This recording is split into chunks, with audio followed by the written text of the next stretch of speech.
Shoot, man, I guess what would be neat is kind of maybe starting almost from like ground zero, so to speak, on uh, maybe letting like kind of Jimmy take the lead for a moment on like YT as a brand. Your launch videos and all that stuff is always is pretty impactful and powerful, and it's just got like a vibe and a tone to it. And this kind of falls in line with all that. So maybe you can talk a little bit about like why these sort of videos and projects, which are I'm sure not cheap to produce, are important and part of your guys' brand. Yeah, I guess to touch on that, our creative team's super talented. They're based out in Germany, and they've got a really direct brand image that they follow suit on. And I guess the whole idea behind this project came to light when we released the Decoy SN, which stands for the Decoy Supernatural. And they wanted to do like various content pieces around the bike with different athletes across the globe, showcasing its supernatural capabilities per se. And they wanted us to come up with a concept that, you know, kind of evoked that supernatural tone. And when I try and think of like you know, influence for projects or just ways to get ideas, I look back at movies that I grew up watching that kind of moved me when I was younger. And when I think supernatural themes, I think Donnie Darko. That was the first thing that came to mind. Was like, I don't know why, but Donnie Darko just popped into my head. And I remembered the intro scene from Donnie Darko involved the main character kind of waking up next to his bike in a daze, not really knowing where he was. And the opening sequence kind of led him to ride his bike back home from wherever that moment started. The movie's really confusing. You got to watch it like 500 times to actually understand what it's about. But the movie's basically about time travel. And that morning that I thought about the movie, I watched the trailer and I was like, dude, this is like such a cool opportunity to like remake something that not only moved me in my childhood or my younger years, but like would be a really cool concept to build off of for like a writing edit. So we basically took the bones of that and wrote up a storyboard that we shared with Germany. They were super stoked on the concept. From there, I shared it with Dylan. He was like right away, like, I'm down. It was very like super easy, you know, and not to say, I don't want to sound cliche, but it was super natural the way that it all kind of came together, because like I just pitched the idea, I played the song for him. I was like, this is the song they used in the movie. Are you down for it? Because if we don't use the song, it doesn't really tie in. He's just like, I'm down for all of it. Let's do it. And yeah, Graham and I kind of led the video portion of it, and we brought in some other characters. I have a background in skateboard videos, so I brought in some friends from the world, and yeah, 4 days of filming, all morning sessions. Dylan is definitely not a morning dude, but props. He got up every morning and he was sweating and gave it his all. And I think we shot like, I don't know, we shot till about 9:30 each morning, got a couple hours of good light in, and then we'd call it. And yeah, none of the writing was really planned out. It was just like day by day, like, hey, what do you want me to do? And you know, Dylan's just the kind of dude, like, what's the phrase you use? Like, bring the kids to the playground and let them play. Yeah, I always say like the best way I think filming is like you kind of set up the playpen and you let the kids play. So like especially with someone like Dylan who's got so much creativity and got so much energy and stuff, it's like trying to channel that all into something is like you're way worse off than if you just kind of like let him play and have fun and like Right. being present, being reactive, and like being there all together with the big crew is like the best thing ever. So I think that's the best way that we like to work over here. That's rad. Very cool. Like the only parts that were really planned out were the intro sequence and the outro sequence, and then like the meat and potatoes in the middle is just him riding and us pointing cameras at him. And Yeah. not too much of a plan there, but it all came together. It was a cool experience for sure. Right on. Well, I definitely watched Donnie Darko quite a few times. Dylan, had you ever seen that movie before the pitch? I still need to watch it. I still haven't seen the movie. You're a fraud. I watched the trailer that Jimmy showed me. I was like, okay, we could do this. So, yeah, I need to watch it still. That's actually on my list of things I need to do that I keep forgetting about. But yeah, it looks sick. Like it came out sick. It makes Elsinore look like the nicest it's ever looked. So I feel like they should be giving us a chunk of money to make Elsinore look better. But I don't know, it's came out sick. Yeah, it was fun riding and filming there. It's just like there's so many things I would like to build at this zone, but like I didn't have much time before filming this, before having my first kid and stuff. So it was hectic. It was pretty hot too. Like we had a really long summer. I think it pretty much went till November or summer. So at least these cold mornings were nice and trying to film. But yeah, it was super cool. Like just, I mean, how many times you could film someone doing some skids and make it look cool? I don't know, but that's pretty much all I felt like I was doing, just having fun on my bike, which is like the purest form of just carves, and like it feels like you're snowboarding in a way. Like I haven't rode many spots like this one with the dirt just so fluffy, and you could just kind of go wherever. You just gotta watch out for like these bushes because they're like shish kebab you, and they don't really move out of the way, and they're sometimes they snap and you get lucky, but sometimes they don't snap, and it's like I feel like you just hit like a rebar. And there's also like a bunch of random barbed wire like scattered everywhere out on the mountain. So like I've done a lot of laps and like scavenger for like got most of it out of the way, but you never know, like you might just clip a pedal or ran into get clotheslined by some random barbed wire you don't see. So it's a pretty gnarly zone, but yeah, we just went there, filmed a couple of things, built like one lip, and then you probably saw the end of the video. So, but yeah, just super fun. Not much digging, just kind of just riding what the terrain had and just making the most out of just simple stuff. It's a cool spot because like on the e-bike, there's like a fire trail or a truck trail that goes up, and you could just lap it. Like it's not like a long run, maybe like 20 seconds, 30 seconds from the very top or something, but on the e-bike you get like 20, 30 laps and be so content with the day, rather than if you hiked it 2 or 3 times you'd be like, I'm over hiking. But yeah.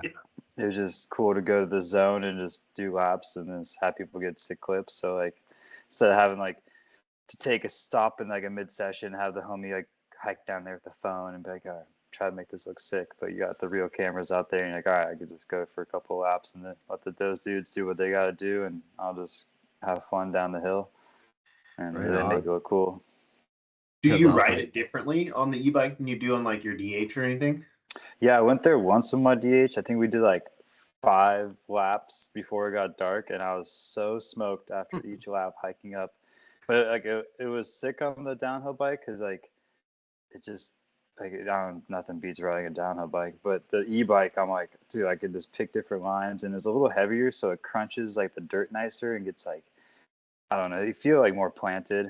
The downhill bike felt like a little like light and like not solid as much, I guess. I don't know. Oh yeah, kind of it floated a little more. Yeah, more floaty, but like you can freaking, I love downhill bikes, but they're the best. Yeah, the e-bike just I just get to the top again because it suck if you like picked a line and you like missed like a turn or something, or you went the wrong way and you're like, oh man, that sucked. I should have went that way, and you're like, I don't want to hike that again for that it's already dark. But you're like on an e-bike, I just hit it 5 more times for the hell of it, and it's like now you got like a sick like rut going or something, and you just keep ripping your like line, and you kind of know it's safer that way. I don't know, it's good for scouting too. Like I don't think I ever would have found any of these zones if it wasn't for e-bikes, because I'll just like go pedal from my house and some headphones in and just go burn a whole battery just looking for stuff, and then like that's something I'd never just go hike around, I'd take all day just to find one little area.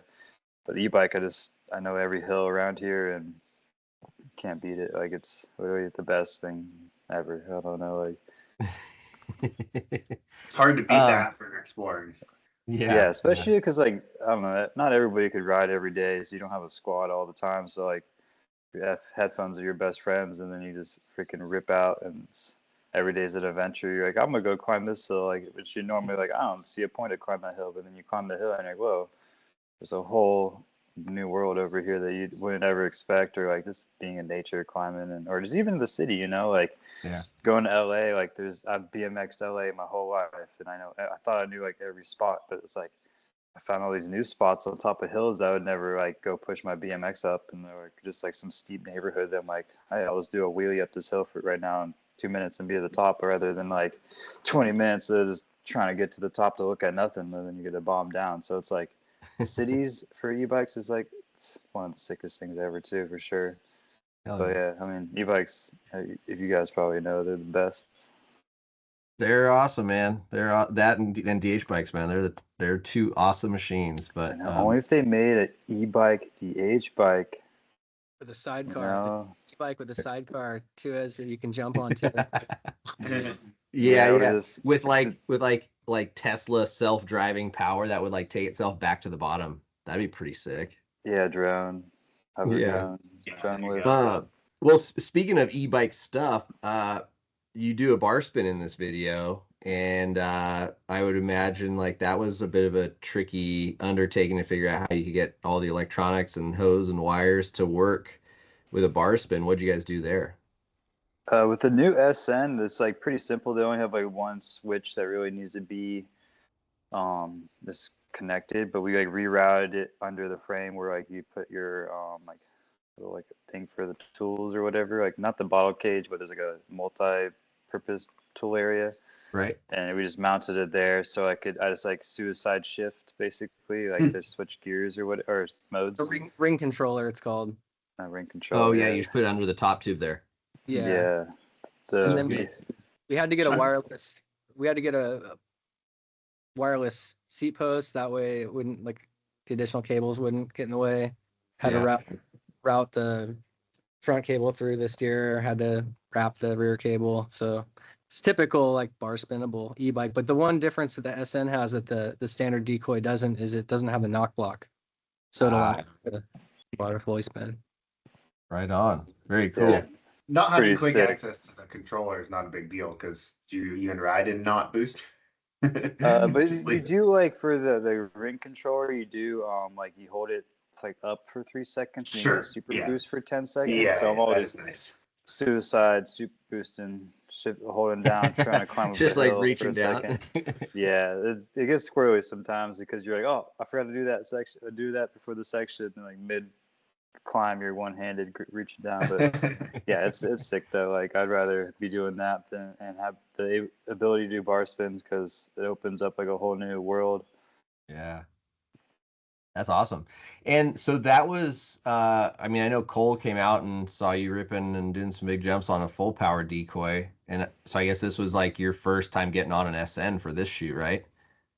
Yeah, it was actually the very first time I rode it was straight into the chute. Like we kept the fire. Like, No way. Jimmy didn't let me take it to Green River, so I didn't break it. And then couldn't expose it early. yeah, I couldn't get used to it. So but yeah, no, I love the bike. It's so sick. Like it really feels like I'm riding just a normal bike when I'm going downhill, and then have the ability to climb. And like it's the motor like acts a little different than the full size decoy.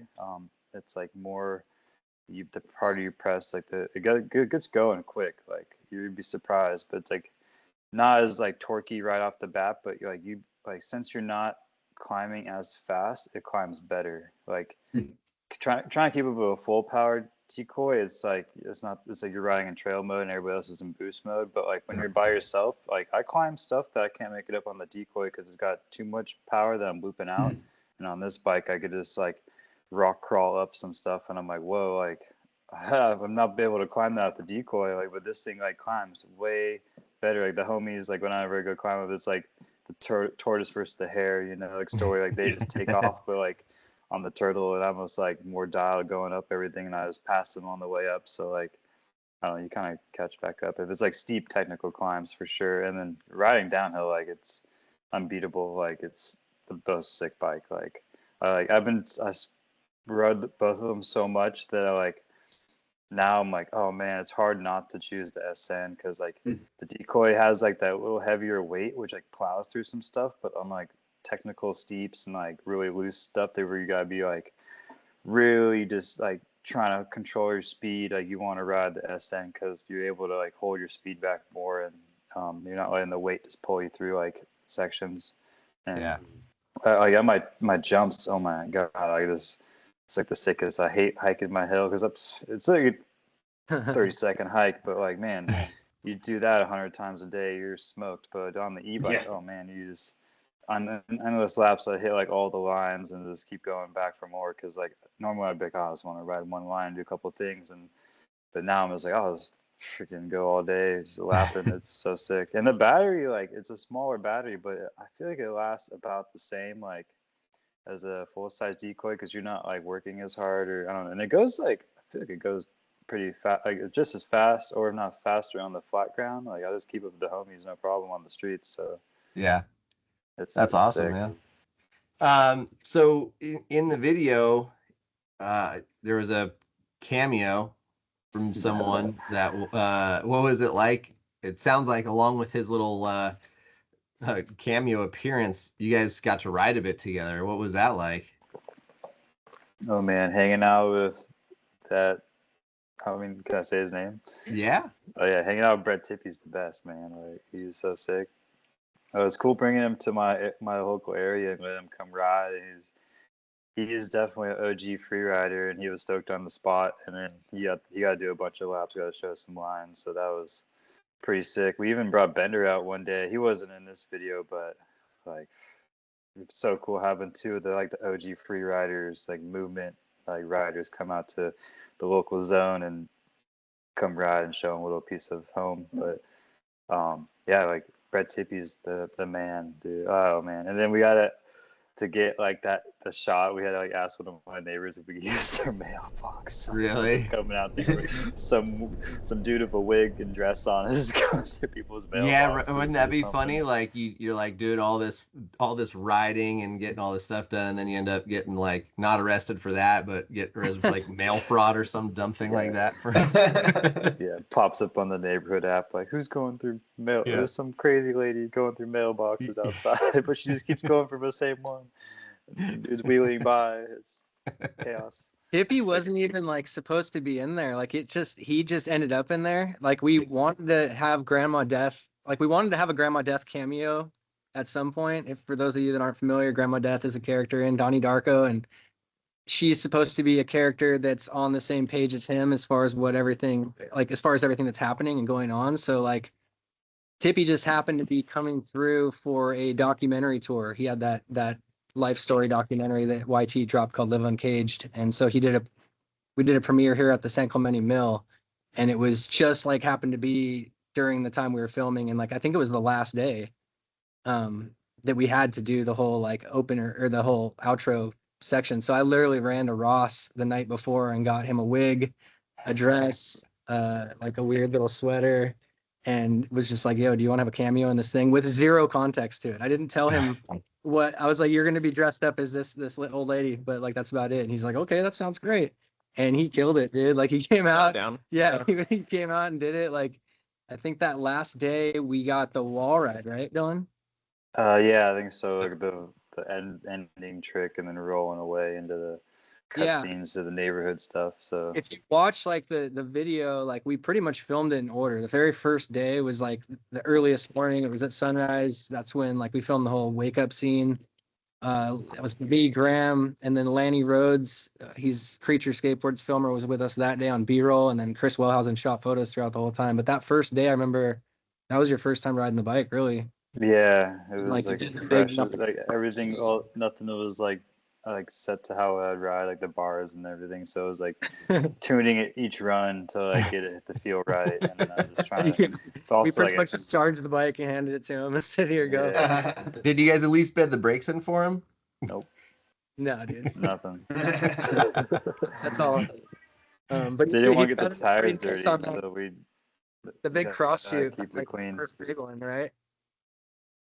The what? The shoot that you do in the edit, like there's a POV shot of it where you drop from the cross. That was the first day that we were out. Yeah, I think the brakes were like fine by a couple laps in. I don't even use brakes, but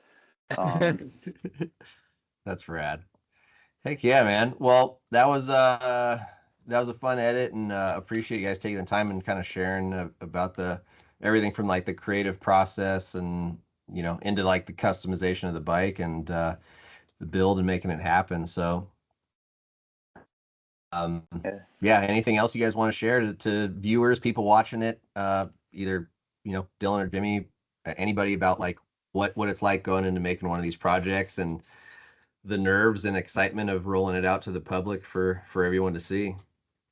Yeah, it's sick having the opportunity to make another video. I feel like Instagram only lives so long, and then no one really watches contests again. But having like a video to pop on before you start your day or something that gets people stoked to go ride is always cool. It's always been what got me going and get me motivated to go out and stuff. And I always watch a lot of skateboarding videos and snowboard and stuff, and it's pretty cool working with some filmers that I've looked up to on this project that helped out. And then shout out to Jimmy and YT and everybody that put the work in to make it happen too, because it wasn't just me riding down a hill. It was all them waking up and driving very far in the morning to be somewhere at sunrise to come hang out in some tweaker badlands to hopefully not get their stuff stolen. Like it was a lot every day. So like it's a lot more than just going out for a chill cruise. It was